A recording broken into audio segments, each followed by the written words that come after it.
Welcome everybody. So today I'm going to bring you guys a brand new movie review. This is going to be for Terminator Salvation, which stars Christian Bale and Sam Worthington as the lead roles. Christian Bale being John Connor and Sam Worthington being this new model of a Terminator. This movie is directed by McG, who is, I think this is one of the first few films that I actually knew of his at the time. This movie is really interesting. You know, when I first saw this movie, I was a little bit mad leaving the theater. I was like, this isn't Terminator. This actually kind of sucks. And over the years, I've kind of grown to actually like this movie, and I've kind of come to terms with what this movie was trying to be. I was really hoping for, you know, the future war setting that we saw in Terminator 2 Judgment Day with James Cameron, where you kind of got the post-apocalyptic scene, which this movie does take place in a post-apocalyptic Los Angeles, but this movie is completely different from the James Cameron version with the future war setting. In the future war setting for James Cameron's movie, you got, you know, hunter-killer drones with, you know, purple laser weapons shooting at guys on the backs of trucks with, like, machine guns firing at people. The movie just felt completely different from the lore of what the Terminator 2 Judgment Day kind of set up with the future war setting, and I was a little bit unhappy leaving the film because I'm like, I get it, if you're gonna have, you know, a future war setting, sometimes the good guys aren't gonna have the best tech, and probably Terminators would have had better technology than John Connor and team would have had in the post-apocalyptic setting that they're going for. But for me personally, I felt like they should have used sort of the tropes that James Cameron kind of set up, where the good guys were kind of outnumbered and the Terminators were more advanced and had better weaponry, and they're still able to defeat them, because that was the whole point of that film, and that's the whole point of this movie. But basically what happens in this film is Marcus Wright is convicted of a crime. He is sentenced to death, which I think is kind of stupid.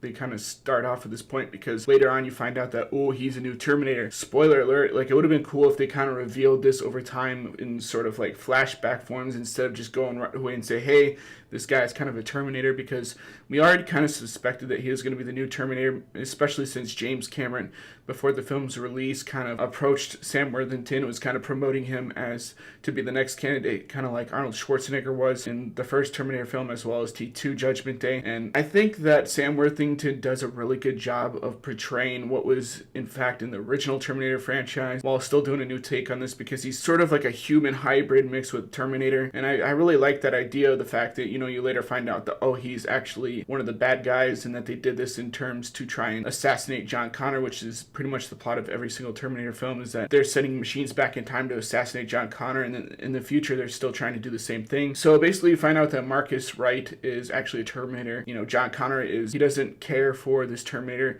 He actually wants to kill this guy, even though he's kind of helped the rest of the team out throughout the entire film, especially Kyle Reese, who he meets at the beginning of the film. This movie is fantastic in terms of the production design, as well as keeping with the themes of Terminator.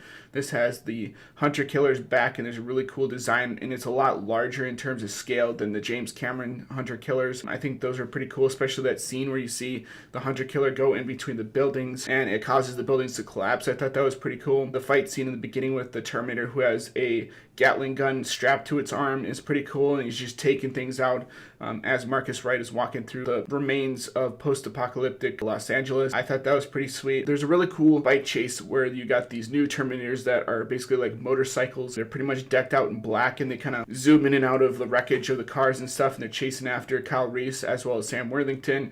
This leads to the scene with the bridge, where you got the hunter-killer that's on one side, and you got the truck that they're driving in on the other side, and then the hunter-killer kind of tries to kill them by taking out the bridge and everything. I thought that was pretty sweet. There's little moments like that throughout this movie where you got cool action sequences happening throughout the film. There's this scene where one of the main female characters tries to break out Sam Worthington's character. She's played by Moon Bloodgood, and basically she sees the good side of the Terminator and is trying to free him, because John Connor is going to terminate the Terminator, which is kind of funny. You get that scene in the trailer where he's like, oh, you try to kill my mother, Sarah Connor, and you won't kill me, which isn't really a spoiler alert because it's actually in the trailers. That leads to this escape sequence where you see Marcus Wright take a motorcycle after knocking out one of the resistance fighters, and leaps over it kind of triple X style over the barbed wire fence, and actually escapes, which I think was a pretty cool scene. You've even got Michael Ironside as sort of the resistance general. He's in a submarine that you see John Connor in the beginning of the film. He's flying in a V2 Osprey, and they're kind of going through this storm system, and he orders them to kind of drop him down overneath the sub that they have in place to kind of monitor all the activity going on around the globe, as well as what's going on in LA, which I think was pretty cool.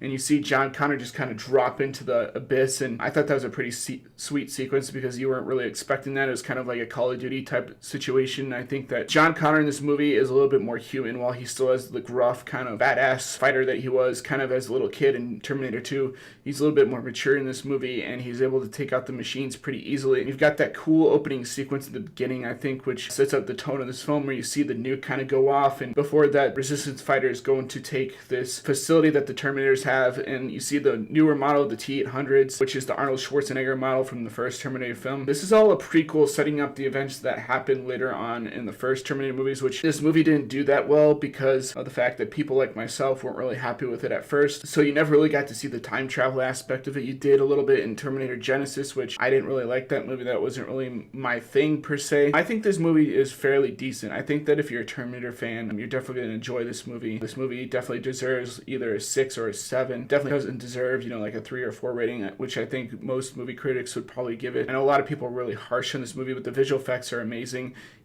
This movie kind of blends the CG elements with the practical elements of the Terminator. In the fight sequence, the last one between Sam Worthington, John Connor, and Kyle Reese, there's a battle that takes place with a Terminator.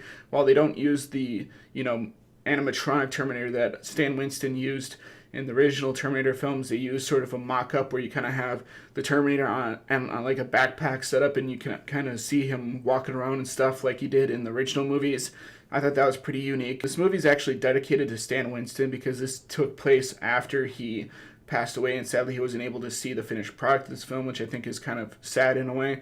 Stan Winston was one of those guys that kind of used the practical effects in kind of a conjunction with the CG elements, and he's the one that did the effects for Jurassic Park and all the animatronics for that, and this guy has done countless other movies before that, and I think he's one of the best kind of animatronics, or was one of the best animatronics creators pretty much ever. He also did The Predator, which I really love, the first Predator movie. So yeah, I would have to give the visual effects of this movie about a 6 or a 7, as well as the story. I think the story of this movie is fantastic. I think the characters in this movie now are better than what I had originally saw when I first saw this movie as a kid. When I first left the theater with my dad seeing this movie as a kid, I was really disappointed. I felt really bad for seeing this movie. I'm like, I just wasted my time, but as I've gotten older, I've gotten to kind of respect it for what it is, and I think that audiences who have seen this movie before should definitely give this a chance. So that's why I'm going to give this about a 6 or a 7 rating.